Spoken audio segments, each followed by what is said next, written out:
Okay, hi everyone. My name is Summer Lawley. I am the host slash sub panelist for this Southwest Regional Town Hall. It's our second regional town hall. The title of this particular student debt panel is More Than Debt, and it's about how student loan debt has affected us, other than just an extra bill to pay. And that is a big thing, an extra bill, but student loan debt hits us in more places than just that monthly payment. And we want to know how it's affected our lives and how we've seen it affect other women's lives, or Black women's lives around us. Next Tuesday is actually Equal Pay Day. It will have taken Black women 7 more months of work to make what a white man makes in 1 year.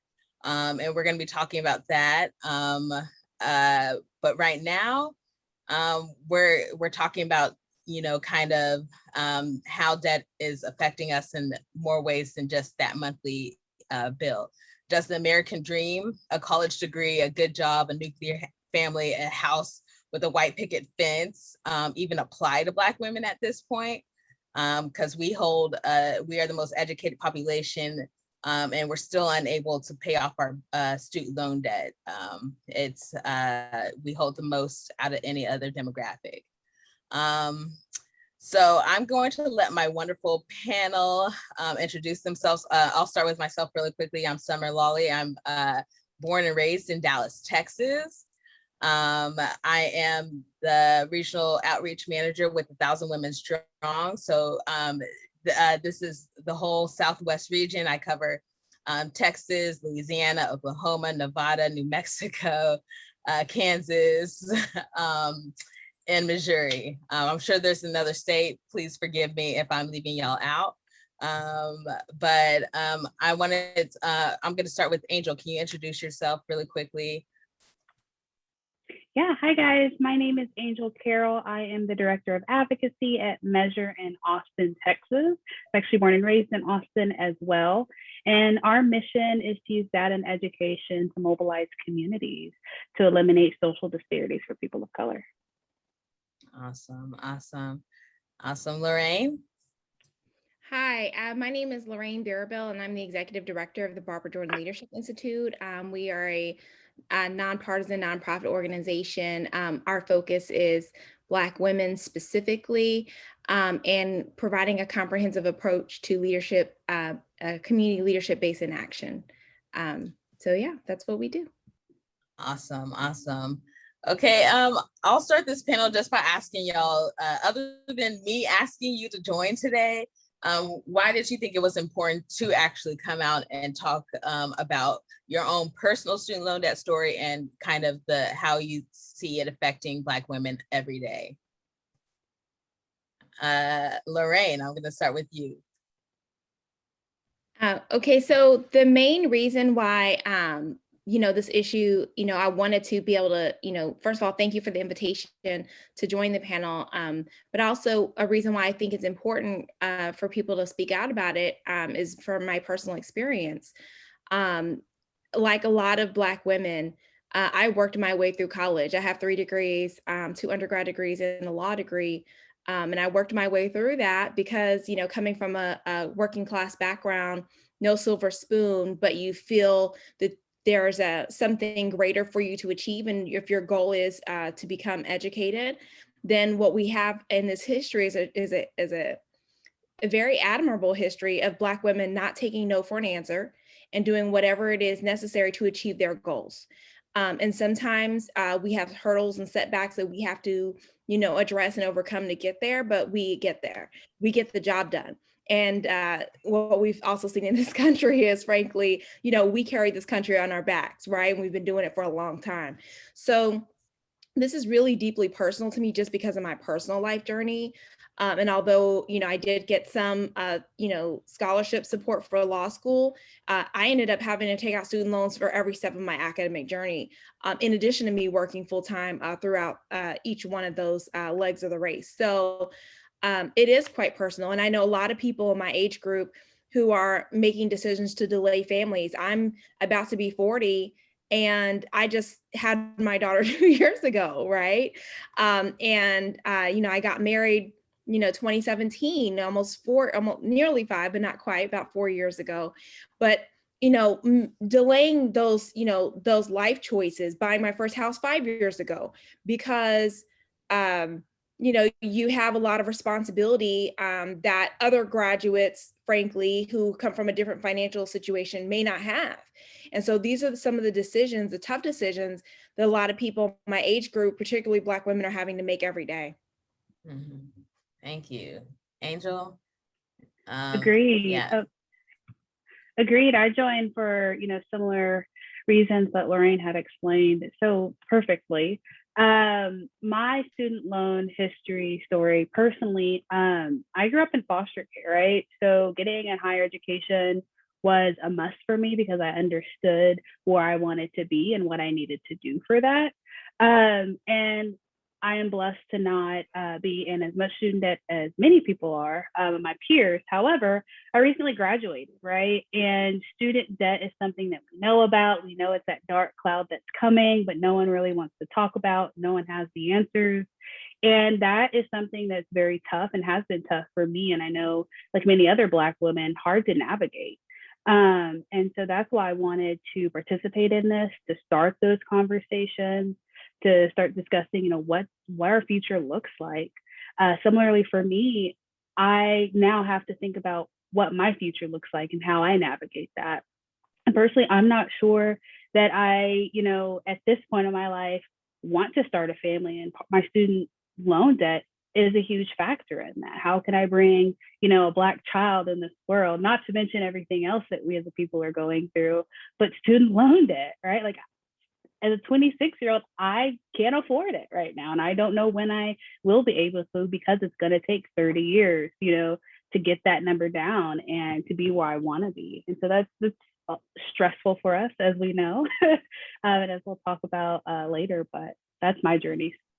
Yes, thank you both for sharing. And, similar for me, I'm thinking about, getting my master's, and I'm thinking about going to law school. And it's just, I've already been working, for, about 10 years outside of college, and my student loan debt is the same. I'm like, I've been paying month by month on all these things, but it just, that interest rate, sometimes going in forbearance, and even, this COVID relief, even though they pushed off, our student loan payments, it's still, accruing that interest. So it's just like, can I, like, exactly like y'all said, can I start a family? We talked about family planning on our first town hall, how Black women are putting off, having children, and while they incur all the student loan debt. Can I, buy a house, and things like that.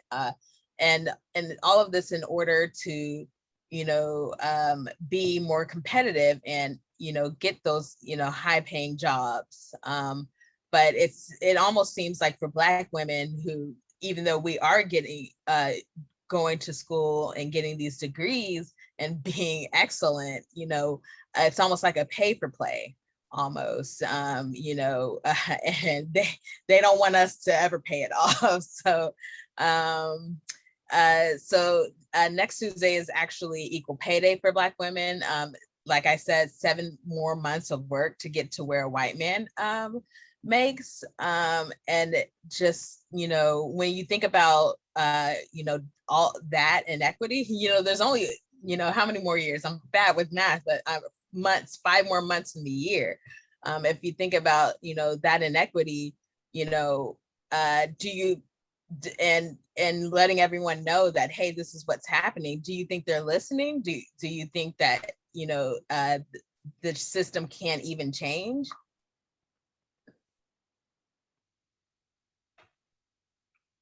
Angel, you look like you have something to say. I don't know if the system can change.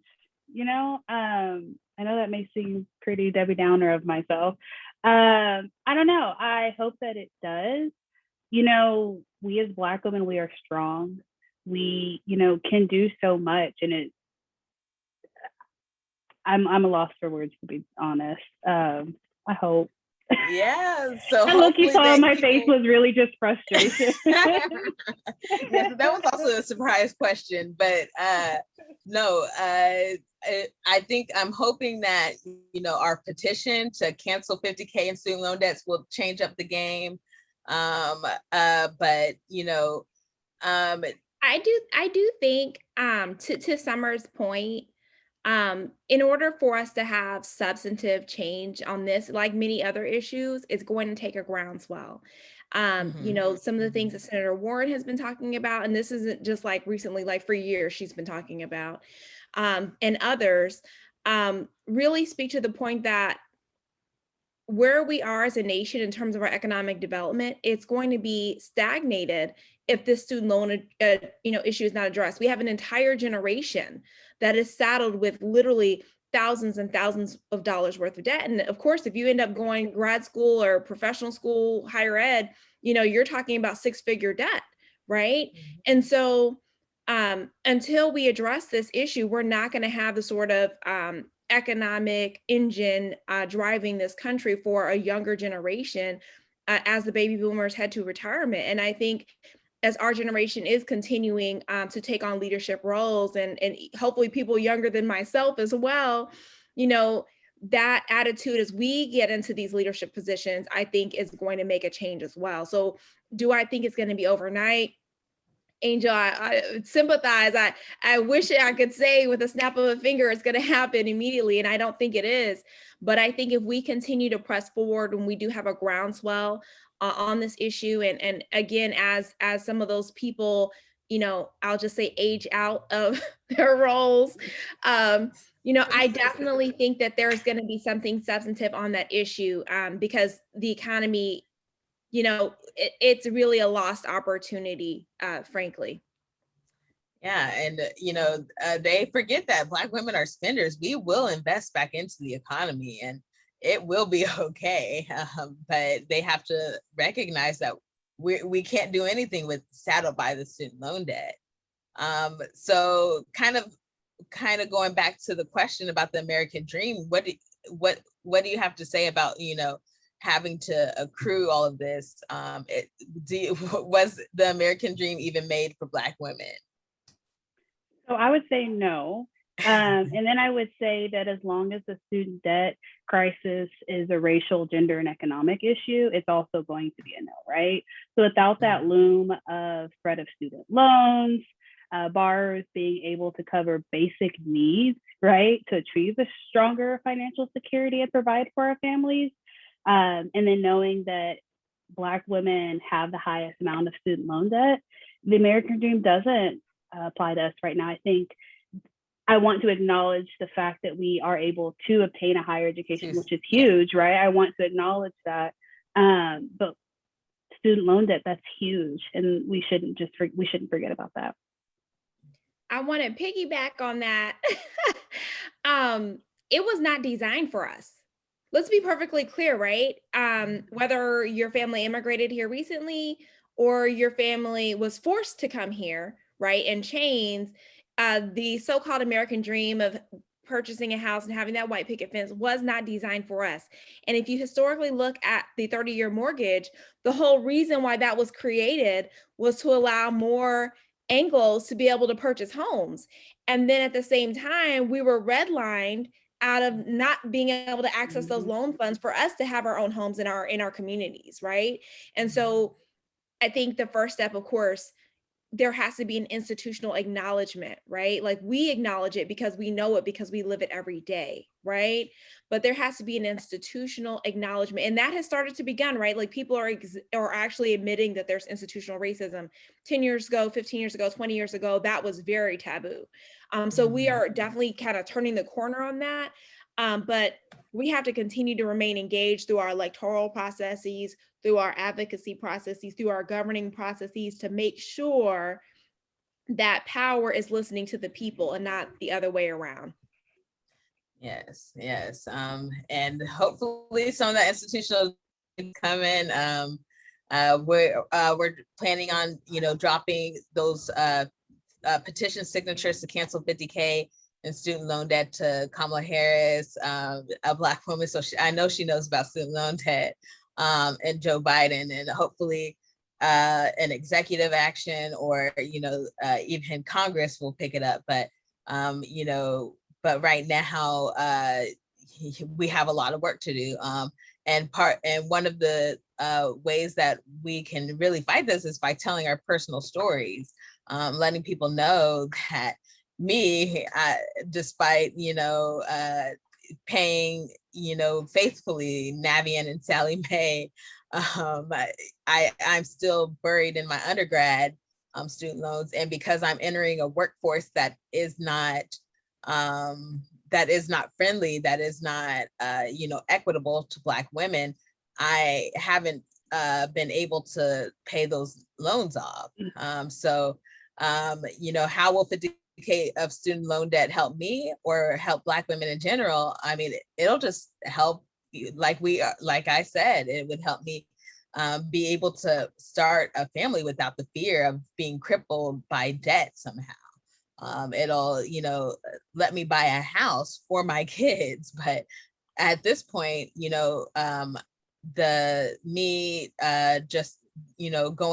thinking about going to grad school and law school, it just seems so unobtainable right now. And so, Angel, how will canceling 50K worth of student loan debt help you or other Black women in general? Yeah, me personally, I would be student loan debt free. So we're trying. That's what we're aiming for. Yes. But I think that would truly help me to start looking at my future. Right now, I would be more comfortable exploring grad school and law school, and I think the same for Black women. One of the things that I look at for myself when I'm looking at doctors, I want a Black therapist, I want a Black doctor. And we know the importance of that, right? We know the importance of having Black healthcare workers, Black teachers, Black professors, right? I wish that I could have experienced and engaged with more Black professors in my higher education experience. And I think that would allow other Black women the opportunity and flexibility to do so. And just that alone improves our health, our mental health, our physical health. I can't say enough, right? This is just so important for us on many, many areas of our life as a people, not just women as well. Yes. Lorraine, how will canceling 50K of student loan debt help you and other Black women?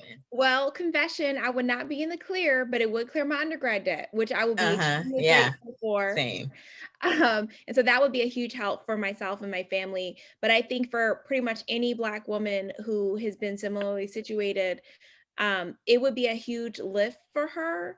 And like was mentioned earlier, not just Black women, but an entire generation of younger people who a reality of getting a degree is getting into student loan debt. And I cannot underscore the impact that has for a family, right?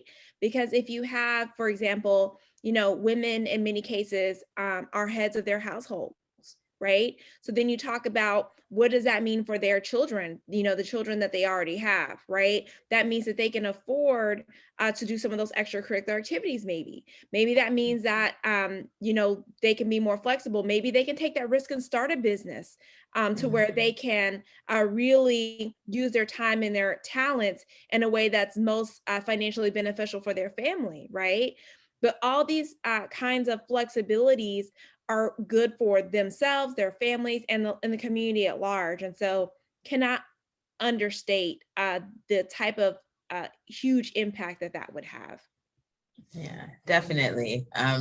Y'all nailed it. And especially, Angel, you talking about Black teachers. I think representation matters. So, I was so glad to see, Barack Obama be the president, Kamala Harris be the vice president, and, representation matters. But so we need good teachers, good influencers, showing our kids that they can be whoever they want to be. But the question is, can we afford to be who we want to be? And bringing up, Black doctors, we just don't have enough Black doctors. It takes to a lot of money to go to med school. And the effects of, the lack of Black doctors or teachers, but, Black doctors here is that, Texas, for example, is the highest maternal mortality rate in the United States, in almost as in any, first world country, but, it's just, if it's been proven that, if you go see Black, doctors, Black people live longer. And that's just, I think, a huge thing that people, don't think about when we are talking about student loan debt, is just, all the other ways in which it shows malignantly in our society, by us not having those Black doctors, by us not having those Black teachers and things like that. And if so, I may, oh, please. No, Lorraine, you can. Oh, well, I was just going to add to that, Summer, you're really hitting the nail on the head. We actually had a panel recently on maternal mortality, and we're talking about this shortage of Black doctors. And one of our panelists, my co-founder, actually, Jane Hope Hamilton, shared her story about how she went to the ER because, she was having these symptoms, she was pregnant, and she actually could have been a statistic. She had a blood clot that had traveled to her lungs and then became a pulmonary embolism, which I think a lot of people know, if you're familiar with the condition, it is deadly. And so when she was at the hospital, she was told, oh, we've run all the tests, everything is fine. Thankfully, she did have a Black OBGYN by name of Dr. Chitani, who's also my doctor, shout out. But had Dr. Chitani not come in and stepped in and said, look, we have more tests that we can run, because a lot of times as patients, unfortunately, there are people who look to us as being superhuman, right? And this is not just in the patient space, but in the workplace, in pretty much every realm. African Americans are generally seen as superhuman by some other people. And so because of that, we are tolerance for pain, all these things, they think that we don't feel pain and that we don't suffer, right? And so that whole attitude has then translated into medical care. And so in her situation, fortunately, she had a doctor who was compassionate, who had bedside manner, who asked the questions and ran the additional tests. And that's how they discovered that she had this deadly, possibly, essentially could have been deadly. And she would have been a maternal mortality statistic here in Texas. And so these things are very, very real. And the doctor that was on our panel, she was explaining to us that less than 5% of doctors are Black, let alone OBGYNs.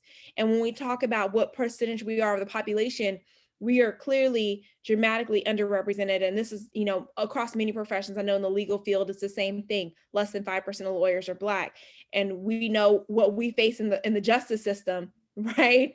And so all is to say representation matters, just like you were bringing up earlier, Summer, with the school system. Black boys are over-disciplined. Why is that the case? Perhaps the person that's working with them is not empathetic enough. Perhaps they're not seeing that boy as the human that he is. And so not working with him or understanding him and whatever it is that he's facing. And so, representation matters. And unfortunately, when we don't have access to the same opportunities, sometimes we're underrepresented in these really important professions.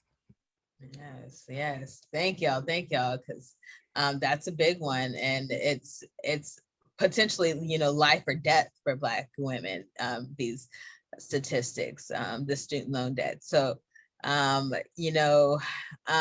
it's just like, we carry the most debt, and we're the most highly educated population, but it's still not getting us there. And, if we, if education could be free, imagine that, all of the, Black doctors who could be, helping, birth babies and just things like that. So it's way more than a monthly payment, student loan debt. So going back to kind of, our personal stories, if you had to do it over again, would you have taken out the student loans or as much as you did? And I want to add, would we have taken out as much loans, or did we even have that choice as well? Angel. Yeah, so I think my answer is a yes and a no, right? I didn't have a choice. Yeah. For me, it was 15% of foster care students graduate high school, and less than 3 go on to actually, obtain a four-year degree. So I didn't have a choice. There are some scholarships. There were scholarships available to me, but they didn't cover everything. I worked 3 jobs all throughout my college education, the 6 years that I was in, right? Because we know the effects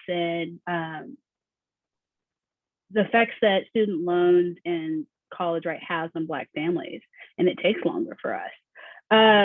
So I didn't have a choice. Would I have taken out as much as I did? Yes, because that got me through that. Kept a roof over my head, right? I was working 3 jobs. I had to, quite frankly. I wish that there was more education, right? I wish that I didn't have to sign on that dotted line saying, I'll have to take this out and I'll have to figure it out later, right? Yeah. And proper education on how to pay that off. My answer, I would do it over again. Yeah, we're almost forced to. What do you think, Lorraine? Yeah, I agree with Angel. When you're given a choice between achieving your dreams or not, right? And we as Black women, we're so resilient and so strong. A lot of us decide to go ahead and go down that path, not knowing, right, or not really having a game plan on how it's going to get addressed, and taken care of. But it's that courage that we have always exhibited throughout time. But I must add, on the education piece, I do wish that there was better education in high schools, for example. I know when I was leaving high school and going into college, I didn't have any guidance in terms of how college was going to get paid for or anything like that. And so that would have been really helpful. I know that there are some programs now. I don't know that those programs didn't exist when I was in school, but at least in my high school, I was not provided any information about that. And even going into, my first student loan, they give you that counseling that's like mandatory for you to get, but it would be nice to have something a little bit more in depth that pretty much walks you through, through your options. And when I say all the options, I really hope that schools, and I don't know if it's a budget issue or what have you, no excuses, of course, but helping people navigate, how they can get, because you always hear these stories about people getting all these scholarships and then not having to, take out student loan debt. I think that's a rarity, right, for people in our community. And it would be really great if there was some sort of more education from these educational institutions on how to actually do that, right? Because it is really hard and inaccessible for a lot of people when literally, people like us, we work through school and still have to take out student loan debt, not for not wanting to apply for scholarships, right? Let's be real clear. Not enough scholarships in the world sometimes to cover these student loan debts. It's crazy. Yeah. I'm so sorry. I did not mean to interrupt. I almost feel like too, like you're damned if you do, you're damned if you don't. For me, I remember I had a work study and some scholarships, and I think it was like a $200 scholarship. And they're like, oops, sorry, you got too much money. So, you no longer qualify for this work study. And it's just like, okay, so now I've got to go take out more loans, And as Lorraine mentioned, the Department of Education, you're now required to do, financial literacy training before you get your scholarships and loans. But I'm going to be completely honest, it was hard to understand. As a freshman going into college, you're talking about interest and accrued, all these terms that, quite frankly, even today as a 26-year-old, I'm still kind of like scratching my head on what does this mean? How is this going to affect me? So something has to change. And I agree, education on the front end is a huge part of that. But I think the education throughout, right? Where are you your junior, senior year? and undergraduate studies? Where are you when you're in graduate school, in law school, and what does that look like? And I think honestly, just being honest with ourselves and students that it is going to be hard on the back end, right? This false idea that I had, I'm going to go to school, I'm going to graduate, I'm going to get this great paying job right off the bat, right? Because we all know those 6 months after graduating was rough. And then I'll be able to pay my loans off in 10 years, right? Because they tell, 10 years, this is the track that I'm on. And in reality, that's not true. And it doesn't apply to us as Black women. Exactly. And might Exactly. I add, you didn't ask me my opinion on this, but work study. I mean, Yeah. let's just start off with like the minimum wage. There's like so much. Yeah.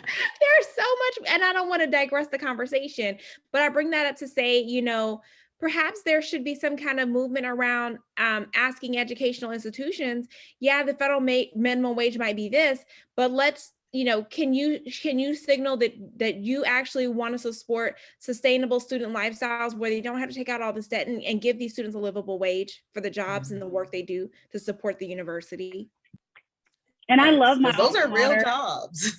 They are, and I love my alma mater, but like more diversity in those roles too, right? Like I was one of the few people of color in that role, and that's a lot. It affects us, and that diversity is so important for those roles as well. Yeah, definitely. Y'all brought up so many good points. I'm thinking about,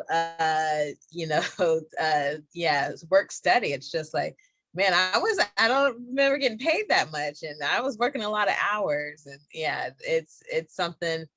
Even as they offer still as in your grad school, as an option, but that's putting your back against the wall, because that is definitely not going to sustain me paying for my apartment and food and things like that.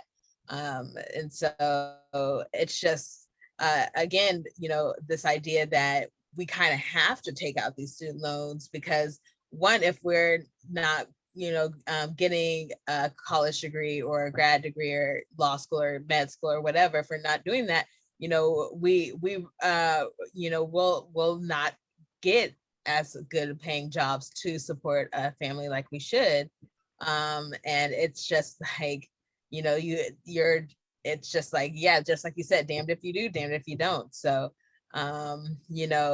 I would say, what would you tell Black women who are seeking student loans to pay for college or even grad school like me? Lorraine, what would you tell them?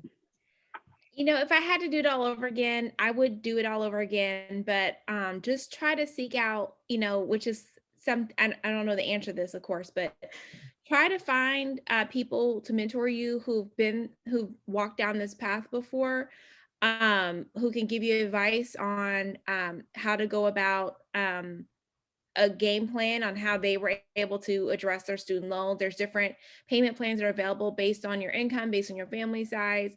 Not that it's great, of course. Obviously, we need an increase in the minimum wage. Of course, we need student loan relief. But in the absence of those things happening, because they're not here yet, but we're prayerful that they will happen. Having someone who can walk you through that path to say, hey, if you really want to do this, you want to, better your opportunities, become more educated through formal education. This is doable, and this is how you do it. Yeah. And seeking a mentor is hard, just by volume of people who actually do complete their degree, or who are successful or whatever. So yes, we got to we need to be able to send more people to school, period. Angel, what would you tell someone seeking student loan debt? I would or not debt, seeking student loans, I guess. I would recommend utilizing resources. I obviously just graduated, so I'm coming from that perspective. My university had financial advisors and a financial planning program that offered planning sessions for students. I know a lot of alumni programs also offer similar programs. So really, yeah, utilizing resources that are out there, whether it be through your school or other nonprofits. And as Lorraine said, that mentorship, that's going to be a huge piece. And go and talk to other Black women and men who, are in the same boat as you. And, how did you get through it? One of the things I wish I would have done additionally while I was in school was save to take care of that interest, to alleviate, some of that stress on the back end. But education is key, and connecting with others. Yeah, definitely. And one thing I would tell them is to sign our petition to cancel 50K in student loan debt, so that we actually have that real tangible result happen. Because like Lorraine said, it would cover my undergrad, maybe not law school like I'm seeking or anything else, but it's definitely the difference between having 50K in student loan debt and 100K in student loan debt after you finish grad school and your master's. And thinking about it, it's just going back to this whole idea that Black women, we are often the head of household. But yet we're just not getting paid on par. It takes us 7 more months to make what a white man makes. And I know that I am just as smart and if not smarter, most times smarter than the white man getting paid 7 more months of pay than me. So it's just this gross inequities that we have to, as a country, face. Do y'all have any last thoughts as we wrap up this town hall? I just want to, really emphasize, we have to get involved, right? We can't just let things happen to us. We are all, as a Black woman, we are naturally driven because we have to be. We won't survive if we're not. Literally, we won't. But we have to not only engage, in our professional development, right, in our educational development, which we already do, but we also need to be engaged in our civic life, because that is how these changes happen. We have people who are literally, spending so for example, the banks, right, the loan servicers, I'm sure they have a trade group, right? They are spending money and they have people working day and night trying to figure out to not forgive student loan debt, right? Just like we have people doing that to try to subjugate our vote. And I can continue on down the line, right? And so we have to be just as aggressive as the people who seek to keep the status quo and to maintain the status quo. And what we know through the movements that we've been involved in, over, our history in this country, when we are have fortitude, when we continue to press forward, we ultimately find success in those movements. And so just as we're engaged on these other fronts, we need to be engaged in student loan debt, because, it's a simple bread and butter issue. It affects your everyday life. But if we don't get in the ball game, we can't win. And so, you're here, you're listening, you're part of this movement. Thank you. Sign the petition. But you also need to get involved at the grassroots level. Look for organizations that are active on this issue, work with them, contact your representative. Your member of Congress does have an impact and can push this for you. So contact your member of Congress. I think that part of the issue is there is this sort of celebrity culture, right, around politics. These people are not celebrities. They work for you. Put them to work. Yes, put them to work, please. Got to get rid of the student loan debt. Just not just for me, but just for Black women in general, Black families, because the Black women are the head of the household. So if mama's doing good, we all doing good. So any last words, Angel?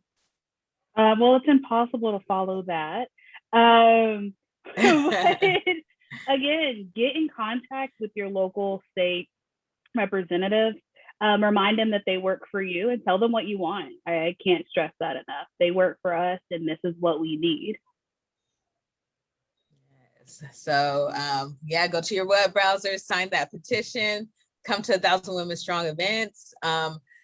Also tell your story. We have a link to our storytelling guide posted in a lot of places, more than facts and figures, our stories about student loan debt will do the most damage or the most good to the cause, because that's what we know, that's what is. And so please, please, please, not only sign the petition, but tell your story about student loan debt and why and how it's affecting you on a day-to-day basis. So I think we are done. We have exhausted all the questions, but this was a very, very good discussion, and one that we're going to keep having on Tuesdays. On Tuesdays, we wear pink. No, but on Tuesdays, we're going to be discussing student loan debt. Next Tuesday, we're actually going to be talking about the inequities between the pay of Black women and the pay of white men, and how it almost it's this pay for play that we are just a part of, and it's just something that needs to be addressed, and has a direct impact on our ability to pay these loans back, for sure. So thank you, Angel. Thank you, Lorraine, for joining. I think that's a wrap. Do y'all have anything else to say? Thank you for having us. Yes, thank you. Thank you for Great, joining. Thank you for joining. Summer. Thank you. Yes, it was a great conversation. I really appreciate you guys. Y'all have so much knowledge that I'm just trying to soak in the presence, just trying to soak it in. So thank y'all so much. So, all right. See y'all later. I'm going to hit stop recording and let me do it.